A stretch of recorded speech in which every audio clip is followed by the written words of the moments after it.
மாற்றம் பற்றிய விழிப்புணர்வுல அதிக ஆர்வம் காட்டுறாங்க இப்ப இருக்க ஜென்செட் தலைமுறையினர் அப்படின்னு தகவல்கள் வெளியாகிருக்கு.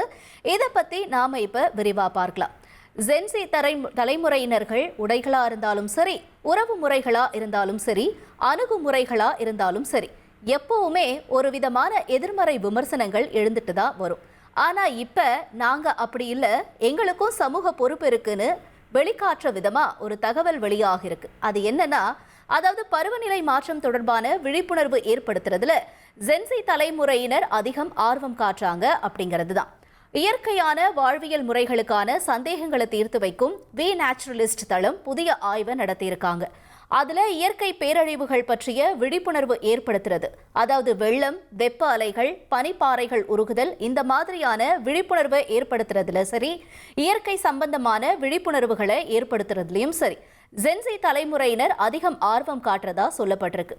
அதுலயும் குறிப்பா 89% சுற்றுச்சூழல் பாதுகாப்பு பற்றின விழிப்புணர்வை ஏற்படுத்தி இருக்காங்க. இது கடந்த 4 ஆண்டுகள்ல ஏற்படுத்தின விழிப்புணர்வுல 34% அதிகம் அப்படின்னு சொல்லப்படுது. இதுல குறிப்பா 20 வயதினருடைய பங்கு அதிகம் இருக்காம். அதுலயும் முக்கியமா பார்க்கப்படக்கூடிய விஷயம்னா, கிராமப்புற இளைஞர்களால அதிக விழிப்புணர்வு ஏற்படுத்துறாங்க அப்படின்னு சொல்லப்படுது. அதாவது விழிப்புணர்வு ஏற்படுத்துறது சம்பந்தமான கான்டென்ட்டுகளை ஜென்சி தலைமுறையினர் தான் அதிகமாக கிரியேட் பண்ணியிருக்கிறதா சொல்லப்பட்டிருக்கு. இந்த நேரத்தில் கிரெட்டாவை நம்மளால மறக்க முடியாது.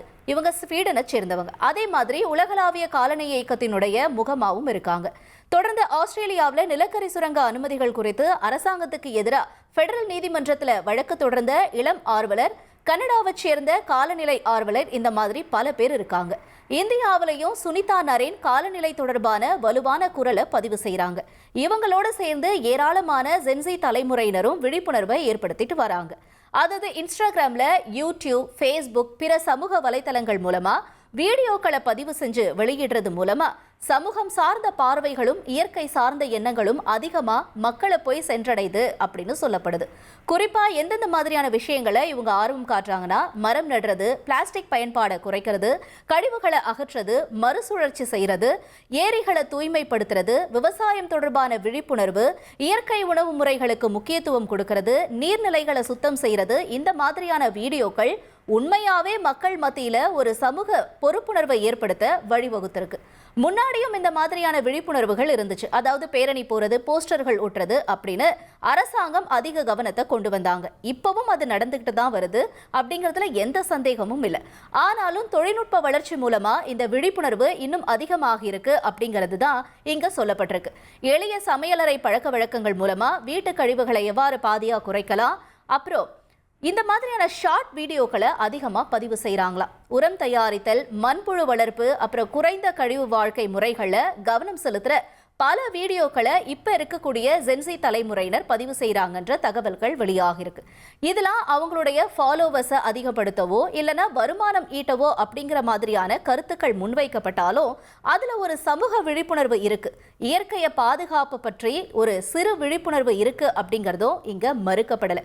சரி, எப்படி இந்த விழிப்புணர்வை இப்போ இருக்க ஜென்சி தலைமுறையினர் செய்கிறாங்க அப்படின்னு பார்த்தோன்னா, ஒரு அணி திரட்டுறதா இருந்தாலும் சரி, சமூக கூட்டங்களை நடத்துறதா இருந்தாலும் சரி, இந்த மாதிரியான விஷயங்களை அதிக கவனங்களை விடுமுறை நாட்களை செய்யறாங்களாம். இதனால பசுமை பணிகள்ல ஆர்வம் அதிகமாகுது. இதுல மொழி, மதம், இனம் சார்ந்தவர்கள்னு எந்த பாகுபாடும் இல்லாம எல்லாரும் கலந்துக்கிறாங்க. அதனால இயற்கை பாதுகாப்பு பற்றிய விழிப்புணர்வுல இப்ப அதிகம் பேர் கவனம் செலுத்துறாங்க அப்படின்னு சொல்றாங்க.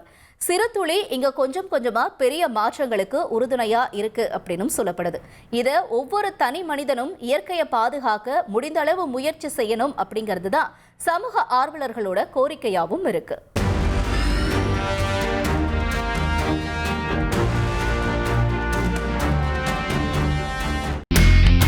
இனி செல்லும் இடமெல்லாம் செய்தி.